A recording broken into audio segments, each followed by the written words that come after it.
I let my mom stay with me after her divorce, but came home to my locks changed and a for sale sign on my front yard. I parked in my own driveway and stared at the sign. For sale. Bright red letters on white, planted right in the middle of the lawn like it had been there forever. I got out of the car slowly, still holding my phone, still trying to make sense of what I was looking at. The house looked the same. Same curtains, same mailbox, but the sign made everything feel wrong, like I'd pulled up to the wrong address by mistake. I walked up to the front door and slid my key into the lock. It didn't turn. I tried again, jiggling it, pushing harder. Nothing. The key went in, but it wouldn't catch. I pulled it out and checked the key ring, thinking maybe I'd grabbed the wrong one, but no. Same key I'd used that morning. Through the window, I could see movement inside. I leaned closer and spotted my mom in the living room, standing next to a woman in a blazer holding a clipboard. They were talking, gesturing toward the walls, the furniture. My mom was smiling, nodding along like she was giving a tour. I knocked. Neither of them looked up. I knocked harder, loud enough that the sound echoed down the street. My mom glanced toward the door, saw me, and froze for half a second. Then she said something to the woman and walked over, opening the door just wide enough to block the frame with her body. "Sweetheart, you're home early. What's going on?" "I was just about to call you." She smiled, but it didn't reach her eyes. "I'm meeting with a real estate agent. I wanted to surprise you." "Surprise me with what?" "I've been thinking about downsizing. This house is just too much for one person to manage. And I thought if we sold it, we could split the proceeds and both start fresh somewhere smaller. You've been so stressed lately, and I figured this would help." I stared at her. "This is my house."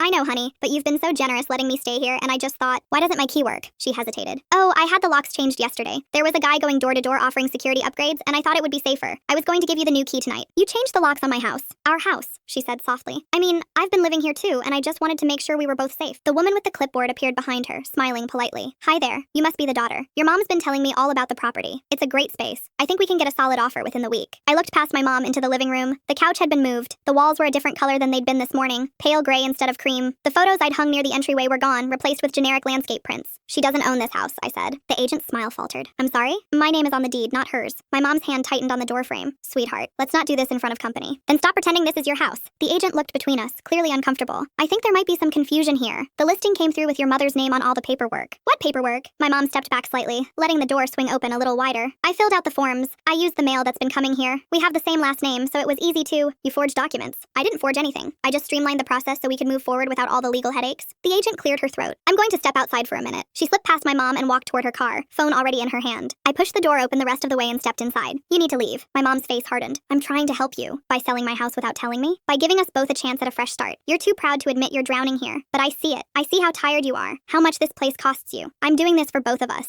Get out." She didn't move. I stood in my own entryway, looking at my mom like she was a stranger. I said, "Get out." She crossed her arms. "Where exactly am I supposed to go? You invited me here. You said I could stay as long as I needed. I didn't say you could sell my house. I'm not selling it. We're selling it. Together. That's what families do. They help each other." The agent was still outside, pacing near her car with her phone pressed to her ear. Through the window, I could see her glancing back at the house every few seconds, like she was trying to decide whether to leave or call someone. I pulled out my phone and dialed the police. My mom's expression shifted. "What are you doing? Calling the cops? For what? I live here." "You don't own here." She laughed, sharp and bitter. "You're really going to do this over a misunderstanding?" The line rang twice before someone picked up. I gave them the address, explained that someone had changed my locks and listed my house for sale without permission. The dispatcher asked if I felt unsafe. I glanced at my mom, still standing there with her arms crossed, and said yes. My mom's face went pale. "You're making a huge mistake. Move." She stepped aside, just enough for me to walk past her into the living room. The furniture was all wrong. The couch faced the opposite direction. The coffee table was gone, replaced with a smaller one I'd never seen before. The walls were definitely gray now, freshly painted, and the smell of it still hung in the air. "When did you do this?" "Yesterday, while you were at work. I wanted it to look better for the showing." "You painted my walls." "Our walls," she said again, following me into the room. "And they look better this way. The cream was outdated." I opened the coat closet near the front door. My jackets were gone. So were my shoes. In their place were boxes, neatly stacked, labeled with my mom's handwriting. Winter clothes, kitchen extras, personal items. Where's my stuff? I moved it to the garage. There wasn't enough space in here for both of us, so I consolidated. I turned around. "You packed up my things and put them in the garage." "I organized. That's what I do. I make things work." A knock at the door interrupted us.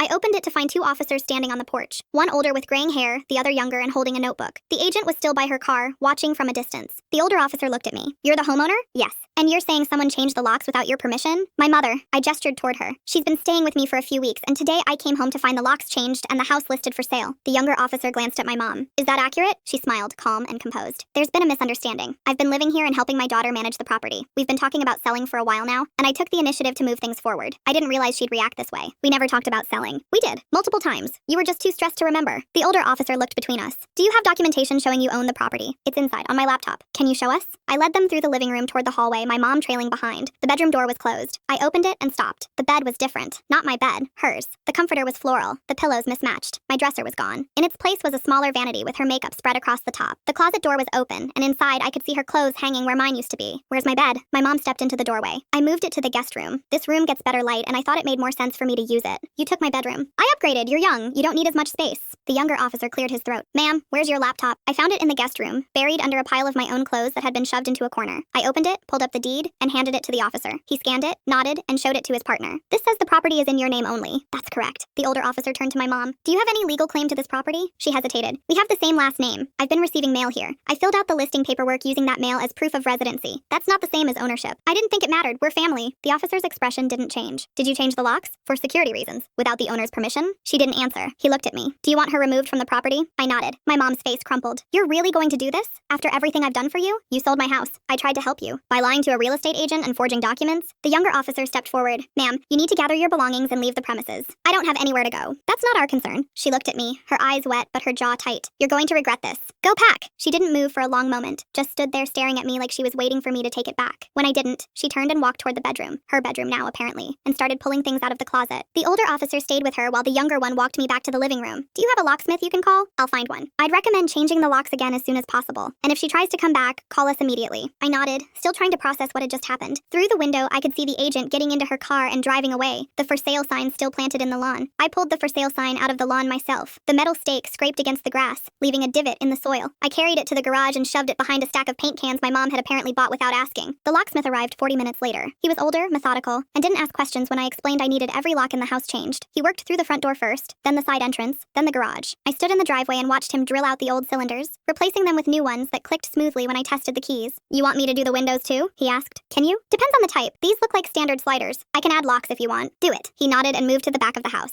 I followed, checking my phone every few seconds. My mom still hadn't responded to my last message, the one where I told her she had until tomorrow to pick up the rest of her things, or I'd leave them on the curb. My phone buzzed. Not her. A number I didn't recognize. Hello? Hi, this is Brenda from Hartman Realty. I'm calling about the listing at... It's been pulled. I know, but there's been some confusion on our end. The seller, your mother, she's saying there was a miscommunication and that the listing should still be active. She's insisting the property is jointly owned. It's not. I'm the sole owner. I showed the police the deed this afternoon. A pause. She provided documentation when she signed the listing agreement. Mail addressed to her at that residence, a utility bill, and none of that proves ownership. She was staying with me temporarily. She forged the listing. Brenda's tone shifted, more cautious now. If that's the case, we'll need to see proof of ownership on our end before we can officially close the file. Can you send us a copy of the deed? I'll email it tonight. Thank you. And just so you're aware, your mother has been calling our office repeatedly today. She's insistent. She's not the owner. Don't let her back in. Understood. I hung up and stared at the house. The windows were dark now, the sun starting to dip behind the trees. Inside, the locksmith was still working, the faint sound of drilling echoing through the walls. My mom called twice while I waited. I didn't pick up. On the third try, I answered. Where am I supposed to sleep tonight? Her voice was tight, strained. That's not my problem. You're really going to leave me homeless? You tried to sell my house. I was trying to help both of us. You're too young to see it, but this place is too much for you. You're drowning in mortgage payments, and I thought if we sold it together, we could split the money and start fresh somewhere smaller, somewhere we could both afford. I never asked for your help. You didn't have to. I'm your mother. You changed my locks. You painted my walls. You moved into my bedroom and packed up my things like I was the guest. I was making improvements. You were taking over. She was quiet for a moment. When she spoke again, her voice was softer, almost pleading. I don't have anywhere to go. You should have thought about that before you listed my house. I'll fix it. I'll call the agent back and tell her it was a mistake. We can figure this out. No, please, I'll stay in the guest room. I won't touch anything. I just need a place to sleep until I find something else. You're not coming back here. You're being cruel. You forged documents. I used mail that was addressed to me. That's not forgery. You lied to a real estate agent and told her you owned my house. I didn't lie. I misunderstood the paperwork. Where are you right now? Another pause. A motel off the highway. Then stay there. I can't afford this. You know I can't. That's not my problem anymore. I hung up before she could respond. My hands were shaking. I shoved the phone into my pocket and walked back toward the house, where the locksmith was finishing up the last window. All set, he said, handing me a small bag of keys. Front door, side door, garage, and window locks. I'd recommend keeping a spare set somewhere off-site just in case. Thanks. He packed up his tools and left. I locked the door behind him, testing the new key 3 times to make sure it worked. It did. Smooth, solid, final. I walked through the house, checking every room. The living room still looked wrong. Furniture in places I hadn't chosen. Walls painted a color I hadn't picked. The bedroom was worse. Her bed, her vanity, her things everywhere. I started pulling it apart, dragging the bed frame into the hallway, shoving her clothes into garbage bags. It took an hour to clear it out, and by the time I finished, the guest room was packed wall to wall with her belongings. I texted her a photo. You have until noon tomorrow. After that, it's going to the curb. She didn't respond. respond. The next morning, I woke up to 17 missed calls, all from her. I ignored them and made coffee sitting at the kitchen table with my laptop open. The email to Brenda at Hartman Realty took 10 minutes to write. I attached a scanned copy of the deed, a copy of my driver's license, and a brief explanation of what had happened. I kept it professional, factual, and sent it before I could second-guess myself. Her response came within the hour. Thank you for clarifying. We've officially removed the listing and closed the file. I'm very sorry for the confusion. I leaned back in my chair staring at the screen. One problem solved. The rest still waiting. My phone buzzed again. This time it was a voicemail. I played it on speaker. It's me. I know you're angry, but I need you to listen. I talked to a lawyer this morning, and he said I might have a case for tenancy rights since I've been living there for weeks. If you don't let me back in, I'm going to file a complaint. I don't want to do that, but you're not giving me a choice. I replayed it twice, then called the non-emergency line for the police department. Hi, I filed a report yesterday about someone changing my locks and listing my house without permission. The officers removed her from the property, but now she's threatening to file a tenancy claim. Can I get a restraining order? The dispatcher put me on hold. When she came back, she gave me the number for the courthouse and told me to ask about an emergency protective order. I wrote it down, hung up, and called immediately. The clerk walked me through the process. I'd need to file a petition, provide evidence of the fraud, and appear before a judge within 72 hours. She scheduled me for the following afternoon. Do you feel you're in immediate danger? She asked. She's threatening to come back. She's claiming she has a right to live here. Bring any documentation you have, texts, emails, police reports. The more evidence, the better. I thanked her and hung up, then opened my messages and started screenshotting everything. Her texts about selling the house, the voicemail about tenancy rights, the photos I'd taken of the locks, the painted walls, the for sale sign. My phone rang again. This time I answered. What? I'm outside. Her voice was calm. Too calm. I want to talk. I walked to the window and looked out. She was standing on the sidewalk, arms crossed, staring at the house. There's nothing to talk about. I'm not leaving until you let me in. Then you're going to be standing there a long time? I'm your mother. You tried to steal my house. I tried to help you. By lying and forging documents. I closed the blinds. No. You're going to regret this. You already said that. I hung up and called the police again. Told them she was on my property and refusing to leave. They said they'd send someone. She was gone by the time the patrol car arrived. The officer left, and I stood in the driveway staring at the taillights until they disappeared around the corner. I walked to my car and sat in the driver's seat without starting the engine. My hands were shaking again. I pulled out my phone and called the non-emergency line. I need to speak to someone about a property dispute. The officer who just left told me it needs to be handled civilly, but the person inside committed fraud. The dispatcher sounded tired. Did the officer file a report? He said he couldn't because the records show her name on recent filings. Then you'll need to bring documentation to the courthouse. If it's a civil matter, they'll direct you to the right department. She forged documents. You'll need to prove that in court. I hung up and dialed my lawyer's office. The receptionist put me through after a brief hold. I need to file something today, I said. My mom forged paperwork to make it look like she owns my house, and the police won't remove her because the county records show her name. He was quiet for a moment. What kind of documents? I don't know exactly. The officer mentioned recent filings. She used our shared last name and old mail to make it look legitimate. Do you have the deed? Yes. Bring it in. We'll file an emergency motion to clear the title and get a court order for her removal. But this is going to take a few days, maybe longer. I can't wait that long. You don't have a choice. If she's filed paperwork with the county, we need to prove it's fraudulent before a judge will issue an eviction order. What am I supposed to do in the meantime? Stay somewhere else. Don't engage with her. Document everything. I thanked him and hung up, then stared at the house again. My mom had moved away from the window. The living room light was on now, and I could see her shadow moving through the rooms like she belonged there. I drove to a coffee shop and sat in the corner with my laptop, pulling up the county assessor's website. It took 20 minutes to find the property records. My name was still listed as the owner, but there was a new filing dated 3 days ago, a quitclaim deed transferring partial ownership to her. I stared at the screen, reading it twice to make sure I wasn't misunderstanding. She'd filed a quitclaim deed, a document that didn't require notarization in this county, just signatures and a filing fee. She'd forged my signature and submitted it herself. I screenshotted everything and emailed it to my lawyer with the subject line, she filed a quitclaim deed. His response came 10 minutes later. This is exactly what we need. I'll draft a motion to void the deed and file it tomorrow morning. In the meantime, do not go back to the house. I closed the laptop and sat there, staring at nothing. The coffee shop was loud, filled with people working and talking and laughing, and I felt like I was underwater, watching it all from a distance. My phone buzzed. A text from my mom. You're overreacting. Let's sit down and talk like adults. I didn't respond. Another text came through a minute later. I'm not trying to hurt you. I'm trying to help. You'll see that eventually. I blocked her number. That night, I stayed at a hotel near the courthouse. The room was small and smelled faintly of cleaning solution, but it was quiet. I lay on the bed and stared at the ceiling, replaying the officer's words in my head. It needs to be handled civilly, as if fraud and theft were just disagreements that could be solved with a conversation. The next morning, I met my lawyer at his office. He had the motion ready, printed and stapled, with highlighted sections showing the forged quitclaim deed and the original deed proving sole ownership. We'll file this today, he said. The judge should issue a ruling within 48 hours. Once we have that, we can get a sheriff's deputy to enforce the eviction. What if she doesn't leave? Then she'll be arrested. She's going to fight this. Let her. She forged legal documents. That's a crime, not a civil dispute. I signed the paperwork, and he left to file it at the courthouse. I stayed in the waiting room, scrolling through my phone. My mom had called 6 more times from a different number. I didn't pick up. When I got back to the hotel, there was a voicemail. I know you blocked me, but you need to hear this.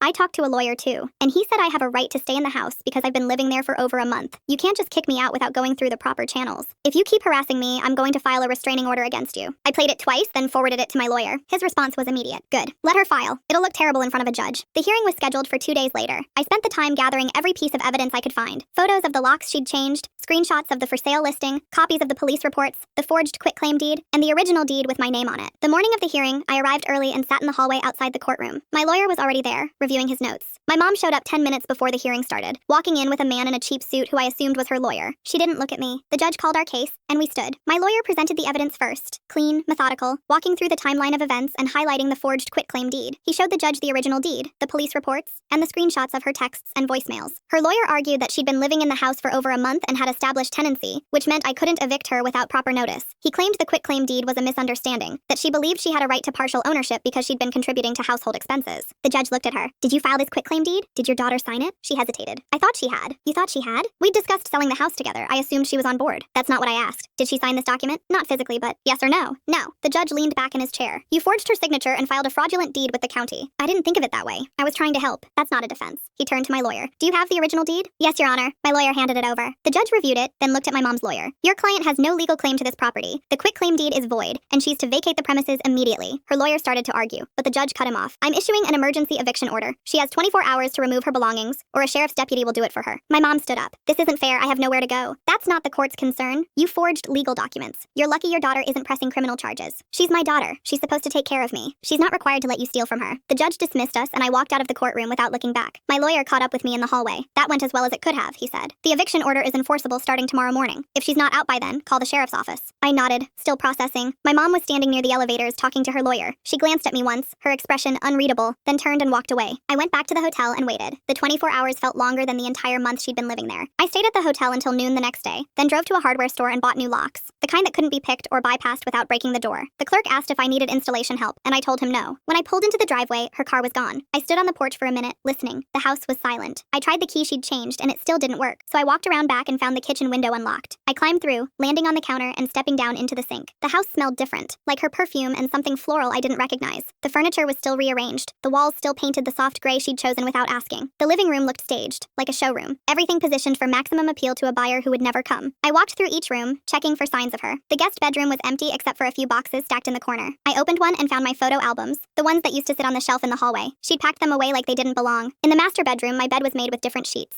Cream-colored, expensive looking. I pulled them off and threw them in the hallway. The closet was half empty. She'd taken some of my clothes, probably the ones that fit her. I found a garbage bag in the kitchen and started filling it with everything she'd left behind. Scarves, shoes, a jewelry box I didn't recognize. I carried it out to the curb and left it there. By the time I finished, it was almost 3. I sat on the couch and stared at the living room, trying to remember what it looked like before she'd touched it. The walls had been white. The couch faced the window, not the TV. The coffee table was oak, not glass. My phone buzzed. A text from an unknown number. You didn't have to do this. I didn't respond. Another text came through. I was trying to help you. You'll regret this. I blocked the number and set the phone down. The locksmith arrived at 4. He was older, methodical, and didn't ask questions. He removed the old locks and installed the new ones, handing me 3 keys when he finished. I paid him in cash and locked the door behind him. The house was mine again, but it didn't feel like it yet. I spent the rest of the afternoon putting things back. I moved the couch, rehung the pictures she'd taken down, and scrubbed the kitchen counters until my hands smelled like bleach. The paint would take longer. I'd need to hire someone, or do it myself over a weekend. For now, I just wanted the furniture where it belonged. By evening, I was exhausted. I ordered takeout and ate it on the couch, staring at the gray walls and trying not to think about how much work was still ahead. My phone rang. I almost didn't answer, but the number was local and I didn't recognize it. Is this about the property on Maple? I sat up. Who is this? I'm calling from the county clerk's office.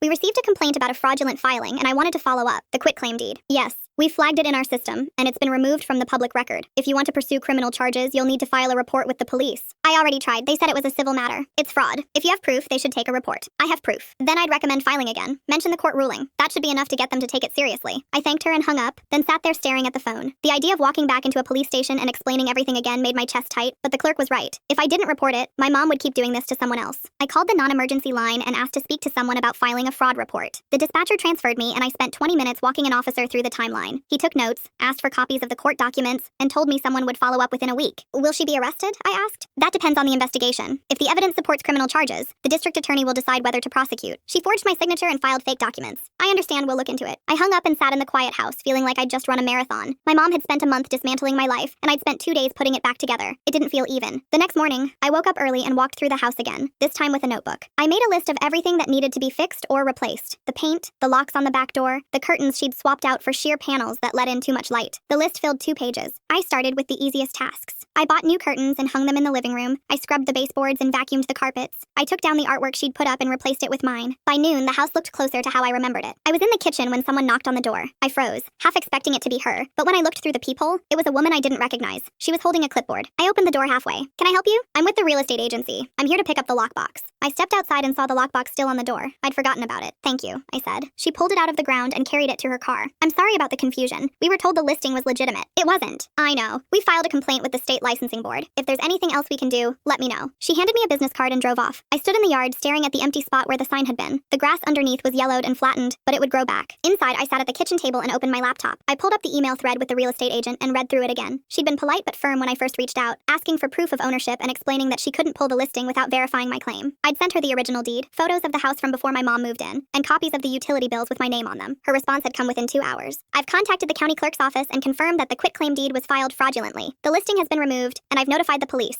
I'm sorry you had to deal with this. I'd thanked her and closed the email, but now I read it again, focusing on the last line. I'm sorry you had to deal with this. It was the first time someone had acknowledged that what my mom did wasn't just a misunderstanding. It was deliberate. I closed the laptop and walked to the living room, sitting on the couch and staring at the space where the coffee table used to be. She'd moved it to the corner, angled it like a decorator would. I dragged it back to the center and sat down again, feeling the weight of the last few days settle over me. My phone buzzed. Another text from a new number. You can't keep ignoring me. I stared at it for a long time, then typed a response. I'm not ignoring you, I'm protecting myself. I hit send and blocked the number. That night, I slept in my own bed for the first time in 3 days. The sheets were mine, the pillows were mine, and the house was quiet in a way it hadn't been since she moved in. I lay there staring at the ceiling, listening to the familiar creaks and hums, and felt something loosen in my chest. It wasn't over yet. The criminal investigation would take time, and I still had to repaint the walls and undo the rest of her changes. But for the first time since I'd come home to find the locks changed, I felt like I was standing on solid ground. I woke up to pounding on the door. For a second, I thought I'd imagined it. The kind of noise that bleeds into a dream and pulls you out before you're ready. Then it came again, harder this time, and I sat up, heart racing. The clock said 6:42. I pulled on a sweatshirt and walked to the front door, looking through the peephole. My mom stood on the porch, arms crossed, face tight with anger. She wasn't alone. A man stood beside her, older, wearing a polo shirt and khakis. He looked uncomfortable. I opened the door halfway and kept my hand on the frame. What are you doing here? Let me in, she said. No. Her jaw tightened. I need to talk to you. You can talk from there. She glanced at the man, then back at me. This is ridiculous. I'm your mother. You forged my signature and tried to steal my house. The man shifted, looking down at his shoes. My mom's face flushed. I didn't steal anything. I was trying to help you. By selling my house without telling me? You weren't using the space. You said yourself you didn't need all those rooms. That doesn't mean you get to decide what happens to it. She took a step closer, and I tightened my grip on the door. You humiliated me, she said. Do you know what it's like to have the police show up at my door? To have the real estate agent call and say the listing was fraudulent? Do you know what it's like to come home and find your locks changed? She didn't answer. The man cleared his throat. Maybe we should go. She ignored him. I needed that money. You know what I've been through. You know how hard it's been since the divorce. That's not my problem. Her eyes went cold. I'm your mother. You're also a criminal. She flinched like I'd slapped her. For a second I thought she might cry, but instead, she straightened her shoulders and turned to the man. Let's go. He nodded and started toward the car, but she didn't follow. She stood there, staring at me, and I could see the calculation in her expression. She was deciding whether to push harder or retreat. You'll regret this, she said finally. I already told you, I'm protecting myself. She turned and walked to the car without another word. I watched them drive away, then closed the door and locked it. My hands were shaking. I made coffee and sat at the kitchen table, staring at the stack of legal documents I'd left on the counter. The restraining order application was on top, half filled out. I'd started it the night before but couldn't finish. The idea of filing it felt too final, like admitting that this wasn't something we could come back from. But she'd just shown up at my door at 6 in the morning with a stranger. That wasn't normal. That wasn't safe. I picked up the pen and finished the form. By 9, I was at the courthouse. The clerk reviewed the paperwork and handed me a case number, explaining that a judge would review it within 24 hours. If approved, my mom would be served and barred from contacting me or coming within 500 feet of my home. What if she ignores it? I asked. Then she'll be arrested. I thanked her and left, feeling lighter and heavier at the same time. When I got home, there was a voicemail waiting. I played it on speaker while I unloaded groceries. This is Detective Brennan with the County Fraud Division. I'm calling about the report you filed regarding forged documents and identity theft. Please call me back at your earliest convenience. I saved the number and called immediately. He picked up on the second ring. Thanks for getting back to me, he said. I've reviewed your case and I'd like to set up a time to go over the evidence. What kind of evidence do you need? Copies of the original deed, the fraudulent quitclaim, and any documentation showing that the signature wasn't yours. If you have emails, texts, or recordings that support your claim, those would help too. I have all of that. Good. Can you come in tomorrow morning? We set a time and I hung up, feeling the first real surge of hope since this started. The police were taking it seriously. Someone was actually listening. The rest of the day passed in a blur. I painted over the gray walls in the living room, rolling thick white primer until my arms ached. The color didn't cover completely on the first coat, but it was enough to make the room feel like mine again. By evening, I was exhausted. I ordered pizza and ate it standing at the counter, too tired to sit. The house was quiet in a way that felt earned, like I'd fought for every inch of silence. My phone buzzed. A text from another unknown number. You think you've won, but you haven't. I stared at it, feeling the anger rise in my chest. She was relentless. Even after everything, she couldn't let it go. I typed a response. If you contact me again, I'm reporting it to the police. I hit send and blocked the number, then turned off my phone and plugged it in across the room. I needed a night without her voice in my head. The next morning, I drove to the police station with a folder full of documents. Detective Brennan met me in a small conference room and I spread everything out on the table. The original deed, the forged quitclaim, the court order, the emails with the real estate agent. He went through each one methodically, taking notes and asking questions. Did your mom have access to your personal information?" he asked. "She lived with me for a month. She had access to everything." "Did she ever ask for your signature on anything?" "No, she did it without telling me," he nodded, flipping through the quitclaim deed. "This signature doesn't match the one on your original deed." "I know. We'll send both to a handwriting analyst, but based on what I'm seeing here, this is a clear case of forgery and fraud. I'll forward my findings to the district attorney and recommend criminal charges." "What happens after that?" "The DA reviews the evidence and decides whether to prosecute. If they move forward, your mom will be arraigned and given the option to plead guilty or go to trial." "How long does that take?" "A few weeks, maybe longer. It depends on their caseload." I thanked him and left, feeling like I'd just handed off a weight I'd been carrying alone. The investigation was out of my hands now. All I could do was wait. That afternoon, the courthouse called. The restraining order had been approved. My mom would be served within 48 hours. I sat on the couch and stared at the freshly painted walls, feeling the reality of it settle over me. She wouldn't be able to call, text, or show up at my door. If she tried, she'd be arrested. It should have felt like relief, but instead, it felt like loss. She was my mom. For all the damage she'd caused, she was still the person who raised me. The person I called when I got my first job, when I bought this house, when I needed advice I couldn't get anywhere else. And now she was gone. Not because of distance or time, but because she'd chosen to hurt me. I didn't cry. I just sat there, letting the weight of it press into my chest until it didn't feel as sharp. 2 days later, I got a call from an unknown number. I almost didn't answer, but something made me pick up. "This is Officer Grant. I'm calling to confirm that we served the restraining order this morning. Your mom was home and she accepted the paperwork without incident." "Did she say anything?" "She asked if she could contact you to explain herself." I told her no. "Thank you. If she violates the order, call us immediately. Don't wait." I promised I would and hung up. That night, I slept better than I had in weeks. The next few days were quiet. I finished repainting the living room, replaced the light fixtures she'd swapped out, and rearranged the furniture until it felt like mine again. Every small change made the house feel less like a crime scene and more like a home. On Saturday, I was in the backyard pulling weeds when my neighbor leaned over the fence.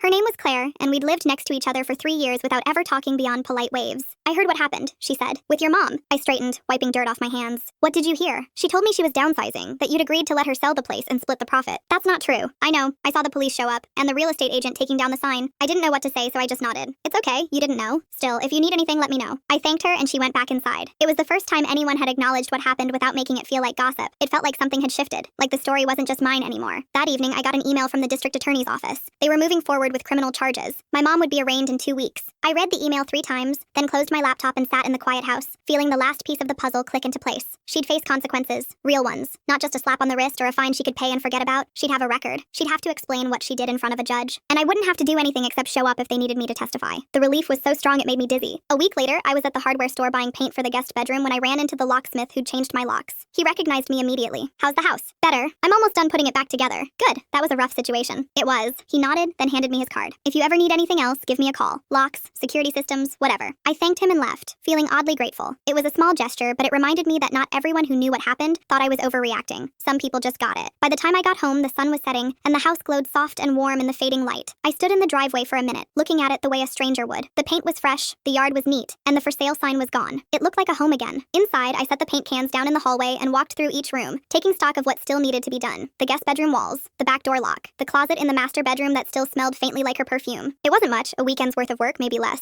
I sat on the couch and stared at the walls I'd repainted, the furniture I'd moved back, the pictures I'd rehung. The house wasn't perfect, but it was mine, and for the first time in a month, that felt like enough. The arraignment happened on a Thursday morning. I didn't go. The prosecutor told me I didn't need to be there unless I wanted to, and I didn't. I'd already given my statement, handed over the evidence, and sat through enough hours of replaying the whole thing in my head. Watching her stand in front of a judge wasn't going to change anything. She pleaded guilty. The prosecutor called me that afternoon to let me know. She'd accepted a deal: probation, restitution, and a permanent record. No jail time, but enough consequence that she couldn't pretend it never happened. I thanked him and hung up, feeling nothing. Not relief, not vindication, not even closure. Just the quiet knowledge that it was over. That weekend, I finished the guest bedroom. The walls went from pale yellow to a soft cream, the kind of neutral that felt clean without feeling sterile. I replaced the curtains, moved the bed back to where it belonged, and hung a picture I'd been meaning to frame for years. By Sunday evening, the room looked like it had never been touched. I stood in the doorway looking at the space I'd reclaimed and realized I wasn't angry anymore. Not at her, not at myself, not at the month I'd lost trying to undo what she'd done. I was just tired and ready to move on. The house was quiet, not the heavy, suffocating kind of quiet that came with her presence, but the kind that felt earned, the kind that belonged to me. I walked through each room one last time, checking the locks, turning off the lights, letting the stillness settle over everything like a blanket. When I got to the living room, I sat on the couch and looked at the freshly painted walls, the furniture arranged exactly how I wanted it, the space that finally felt like mine again. She got her fresh start, and so did I. Thanks for watching. Don't forget to subscribe, like, and drop your favorite part in the comments. See you in the next one.